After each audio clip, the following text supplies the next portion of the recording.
À Sofia, le bâtiment situé au 21 rue Montevideo, mis à disposition par le gouvernement bulgare à l'OIF, est un lieu animé où se côtoient des étudiants francophones de 24 nationalités du monde entier et des formateurs de 6 nationalités de la région de l'Europe centrale et orientale. Y cohabitent en voisinage convivial l'Institut de la francophonie pour l'administration et la gestion, IFAG, et le Centre régional francophone pour l'Europe centrale et orientale, CREFECO. Le 16 avril 2011, le CREFECO et l'IFAG ont ouvert leurs portes pour accueillir dans leurs locaux des étudiants et des enseignants francophones, ainsi que toute autre personne désireuse d'apprendre plus sur la francophonie. Je vous propose de commencer. Soyez les bienvenus au CREFECO. Nous n'avons pas prévu de faire de longs discours. On vous accueille en toute simplicité et en toute convivialité. Cette journée portes ouvertes est une journée festive. Vous avez vu au programme que nous avons prévu plein d'activités qui nous permettront de voir la diversité culturelle non seulement dans la région, mais également à travers les présentations des étudiants de l'IFAG sur les 5 continents. Cette première initiative fait preuve de la bonne synergie entre l'OIF et l'AOF. Mes chers collègues, je suis très heureux d'être ici en cette journée ensoleillée, et c'est peu de le dire, au milieu des cerisiers. Là, c'est véritablement le printemps, c'est le printemps de la francophonie. Le CREFECO contribue à l'amélioration de l'enseignement de la langue française et de l'enseignement en français des disciplines non linguistiques, ainsi qu'au rayonnement de la francophonie. Comment on fait pour accéder à l'IFAG? D'abord, c'est ouvert à n'importe quel francophone au monde. Il y a 3 ans, on avait 7 nationalités. Il y a 2 ans, on avait 14. Et cette année, on en est à 24 nationalités.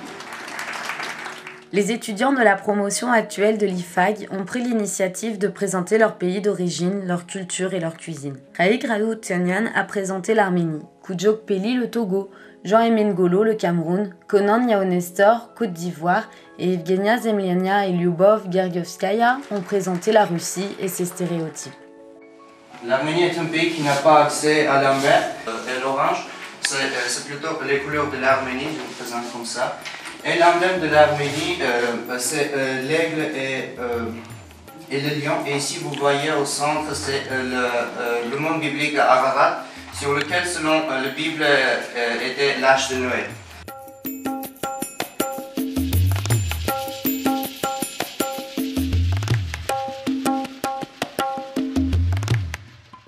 Bienvenue au Cameroun.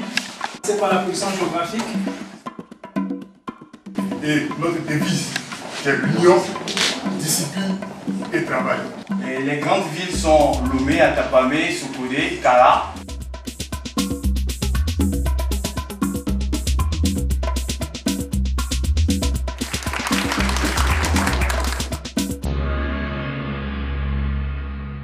Aujourd'hui, nous sommes ici pour vous présenter la Russie.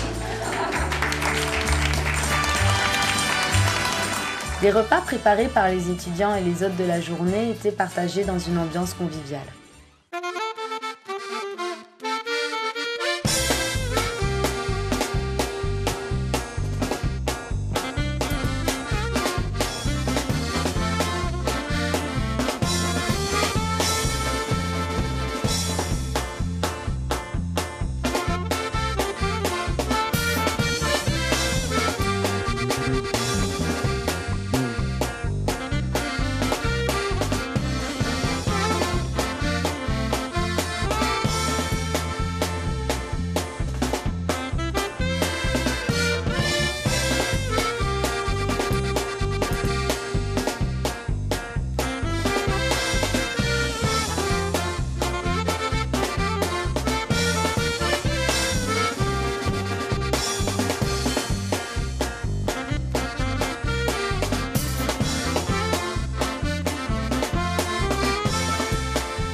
Le jeu étant initialement consacré aux étudiants, donc les gagnants sont Les étudiants, absolument.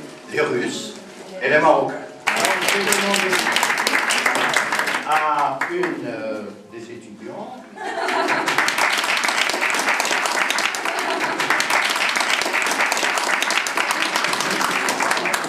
On a décidé de décerner un prix très spécial pour un cuisinier en chef. C'est notre formateur. Wow.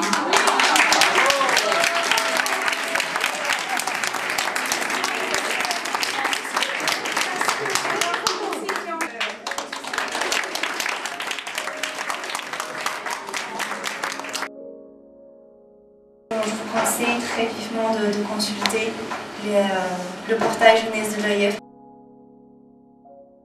Je voudrais dédier cette journée internationale de la francophonie à notre jeunesse, à la jeunesse de tous les pays et de tous les continents.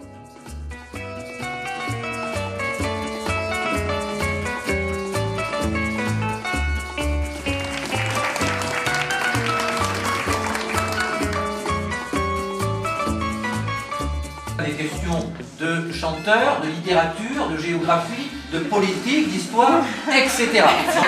Tout est mélangé, donc là, ça va être évidemment les meilleurs dans toutes les disciplines qui vont gagner. Le quiz sur la francophonie s'est déroulé en 3 tours. Les participants ont tous montré d'excellentes connaissances dans le domaine de la francophonie.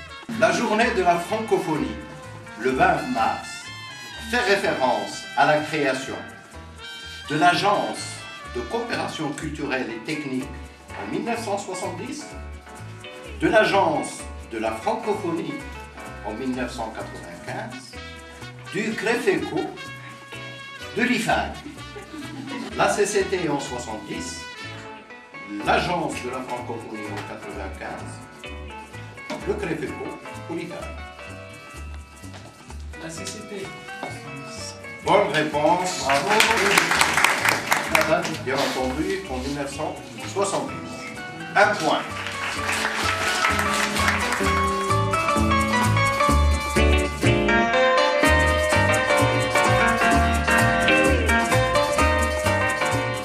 À la finale, se sont retrouvés Nassima Bekari, étudiante à l'IFAG, et Elitsa Slavcheva, étudiante à l'université de Sofia.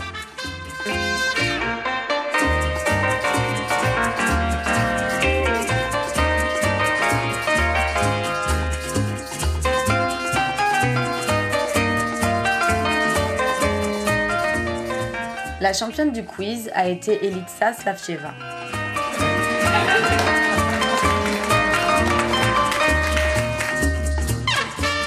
Le groupe de musique Babas Andiados a amusé le public en apportant une touche de gaieté à cette magnifique journée qui a réuni une centaine de francophones de plus de 15 nationalités.